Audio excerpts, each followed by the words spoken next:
Hey everyone, Cody Menz here. I have a review for you for the Char Futur 4. This is a tier 9 reward tank that you can gain from Frontline and or Steel Hunter for 2020 here, alongside of the Object 777 version 2 and the AE phase 1.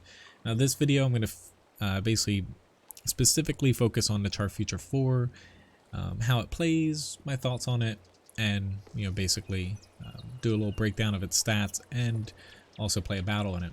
Now, the Char Futur 4, unlike, say, the Tech Tree Batchat 25 AP, this tank, it plays a little bit differently. 390 damage per shot is pretty awesome for a tier 9 medium when you have that autoloader combined with it. With the penetration, the gun looks kind of insane here in a sense. If you look at 390 damage per shot, really good average penetration for the standard shell, plus the premium shell is pretty darn good as well. You also have really good aiming time and dispersion. Gun depression isn't the worst either, 7.5 isn't that bad, considering if you look at the model here, and I'll do a little breakdown of the armor as well, because this thing has a little bit of armor. The gun's basically flush on the top, which is really nice for poking over hills, because some tanks where it's mounted down a little bit more, you can get hit on the turret top a lot easier. Now the downsides of the gun, 4-second reload between each of the 4 shots, plus a 39-second reload between the magazine.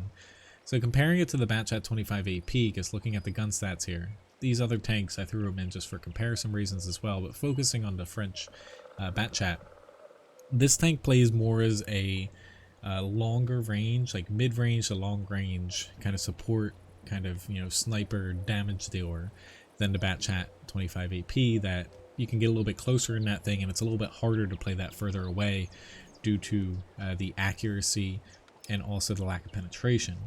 Now your DPM isn't the best out there. It's comparable to the Batchat 25 AP, but the Char Futur 4, it is kind of low for a tier 9 medium, but you do have that nice alpha strike, 390 damage times 4, and when it comes down to it, your gun handling is actually the worst out of all 3 of these when it comes to on-the-move accuracy, kind of playing into that you're kind of setting up at mid-range, maybe hold down a little bit, and you basically take a couple shots, shoot and scoot. However, with that high alpha, even with the 4 shots between your shells, you can kind of dive in and get some damage if you need to, but you have to be careful not to be caught in a prolonged fight or be the only tank there, because you have 4 shots between your shells in your magazine, plus that 39-second base reload time. These are all 100% stats with no crew skills and stuff. HP is nice on the tank. 1750 is pretty awesome for a tier 9 medium, especially compared to the closest comparisons here. Armor, I'll get to that in a minute, but has pretty darn good armor. Not, you're not going to rely on it by any means, but for the most part, it's got decent armor compared to the closest tier 9 mediums. Now, mobility-wise, just strictly comparing it to the Batchat 25 AP, it's got a higher specific power, 5 kilometers an hour less for the top speed. However, the terrain resistance is much worse than all 3 of the peers here that I'm pitting it against on hard ground and soft ground, so grass, paved roads and stuff. However, it does have better terrain resistance on soft ground, so like swamps, water terrain, stuff like that. So it does have that little edge that you can't really tell unless you dig into its stats you can't find. Traverse speed's a little bit low, so again, it's kind of penalizing you if you're trying to play it close up, brawling wise, stuff like that, zipping in and out. You really do that later on in fights, or when you have a couple people to kind of tag along with, so you're not the only one out there taking shots. Concealment, decent. It's in line with the Batchat 25 AP and also the standard B, better than the Cody T50. And the view range, when it comes down to it, is in line with the Batchat, but not as good as a lot of other standard tier 9 medium tanks. So in all, the stats are pretty darn good. It's a pretty unique but fun playstyle to where it is different than the Batchat AP, as I keep reiterating, probably a little bit too much. Armor wise, like I was saying, the gun's really nice how it's flush to the top. With the 7.5 degrees of gun depression, it does work out pretty well. When it comes to armor, you don't have a ton at the top of the tank, nor does it have the best armor out there, but you can get some lucky bounces and the upper glacis here, 45mm thick, but you can get some ricochets off of it if they can't overmatch you, since, yeah, good luck overmatching this in a lot of guns. But for the most part, you know, the armor's adequate compared to some of the other tanks it's pitted against, but it's not something that you want to rely upon, obviously. So let's hop into a battle here and see how this plays. Now, do note, like, especially for people saying, like, is this tank, you know, worth it compared to the 777 and the AE Phase 1? Like, this video, I'm mainly focusing on the Char Futur 4, but I would say, you know, all three kind of have their own reasons to pick them. It really comes down to your personal preference. This tank, however, I will say I'd put it up there with the AE Phase 1 as kind of my favorite. I still think the Phase 1's better than it. I'm gonna zoom over here, you know, really graciously. No time to edit, so you guys get the really cool effect of my mouse dragging me across the screen. So, I do like this tank. It's different than pretty much any other tier 9 medium, where you have that unique play style of, and unfortunately Malinov can counter here. I'm going to play the hill, which I'm not going to be playing further away than I probably should. You do have that nice unique play style where it feels different, it's competitive, it's not overpowered. It is a really good tank, but I don't think it overshines other tier 9s, which I think is important, that they don't release broken reward vehicles. And having it in the baked large repair kit, you don't have to pay for that. Much like the AE Phase 1 and also the 777 version 2, it doesn't function specifically like your typical premium tank, but it does allow you to kind of net more credits than average, you know, compared to other tier 9s, which is nice, you know. Unfortunately, yeah, I kind of fell right into that. Stupid Cody, can't ruin this fight, no time to re-record.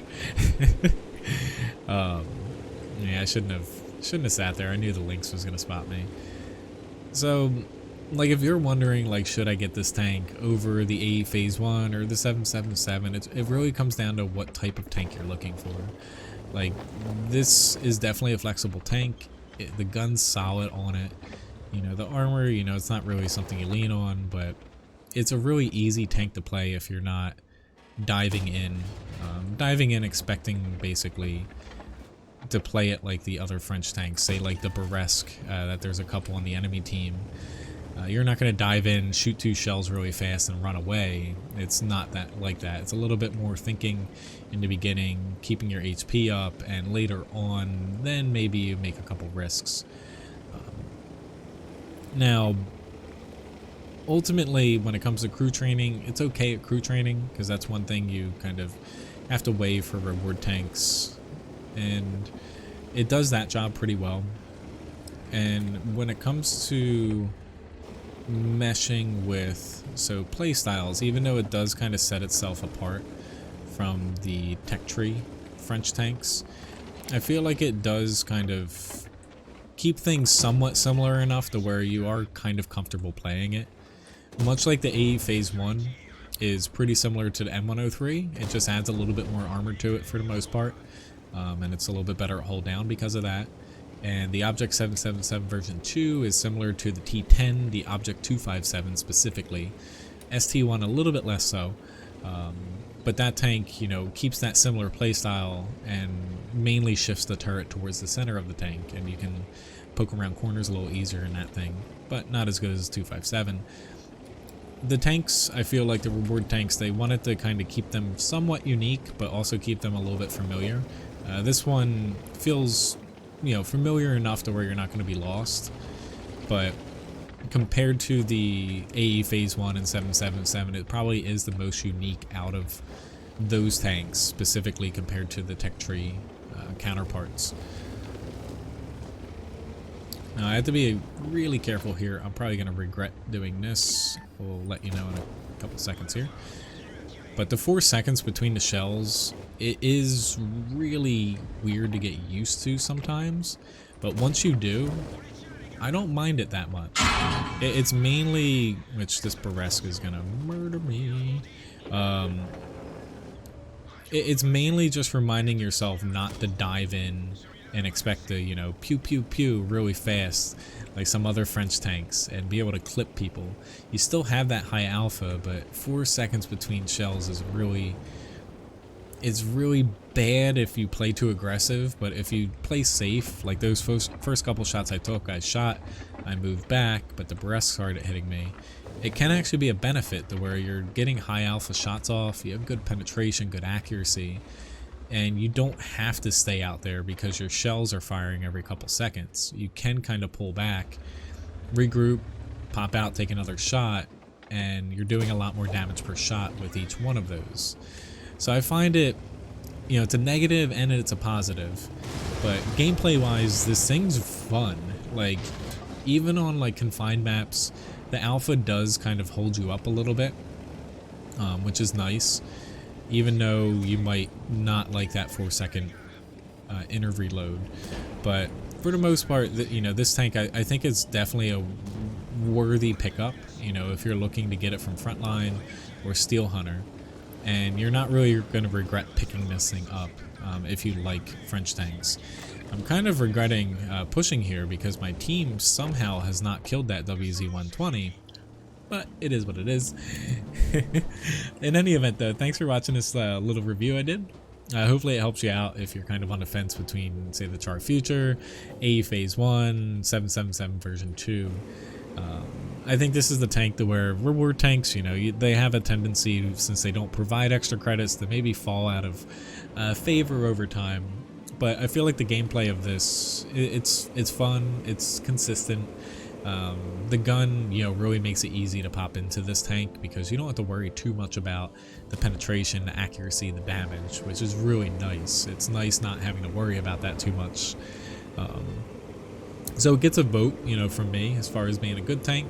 If you don't plan on picking this up, if you plan on picking the Phase 1 or 777, you're not doing yourself a disservice. All three are pretty much worth it, depending on what type of tank you like the most. But at least you kind of know the strengths and weaknesses of this tank. You know, the biggest weakness obviously is the 4-second, you know, reload between the shots. If you're playing it too aggressive. Also, you know, the on-the-move accuracy is a little bit worse than other Tier 9 mediums. And the terrain resistance and the top speed being a little bit lower than you might be basically used to in other Tier 9 mediums can pose a problem. But anyway, we got the most damage in the battle here. Pretty, you know, nice solid tank to where there's not too much to complain about it, unless you really hate auto reload or auto loaders, excuse me, and you don't like French tanks. But overall, I think it's a pretty darn good tank, and thanks for watching this review, and I will see you next time. Have a good one.